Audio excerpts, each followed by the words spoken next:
In early 2004, inside a cramped dorm room at Harvard University, a 19-year-old computer science prodigy named Mark Zuckerberg was coding a project that would eventually destroy the concept of privacy and redefine human connection forever. It didn't start as a multi-billion-dollar corporation, it started as a digital directory for Ivy League students. But Zuckerberg didn't just want to build a website, he wanted to map the social graph of the entire planet. This is the story of how Facebook went from a college prank to a global superpower that changed the fabric of society. Zuckerberg's journey into the history books was sparked by controversy. Before Facebook, there was FaceMash, a site he built in one night that allowed students to rate the attractiveness of their peers. It nearly got him expelled, but it proved one thing: people are obsessed with each other.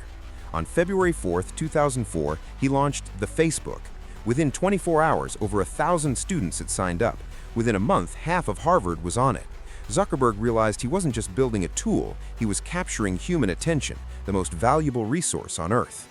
The expansion was a digital wildfire. Alongside co-founders Dustin Moskovitz, Eduardo Severin, and Chris Hughes, Zuckerberg moved the operation to Palo Alto, California. He famously wore a hoodie to meetings with high-powered venture capitalists, signaling that the old guard of business was over. In 2006, Yahoo offered him $1 billion to sell.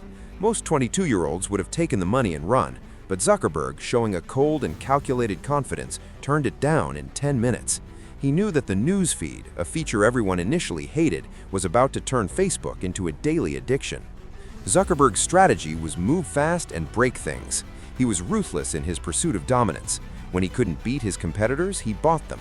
In 2012, he acquired Instagram for $1 billion, and in 2014, he bought WhatsApp for a staggering $19 billion. He was essentially buying the future of communication before anyone else realized it was for sale. By the time Facebook went public, Zuckerberg had become one of the youngest billionaires in history, commanding an empire that influenced elections, economies, and the very psychology of a generation. But with great power came a global backlash. From the Cambridge Analytica scandal to intense Senate hearings on data privacy, Zuckerberg became the face of big tech overreach.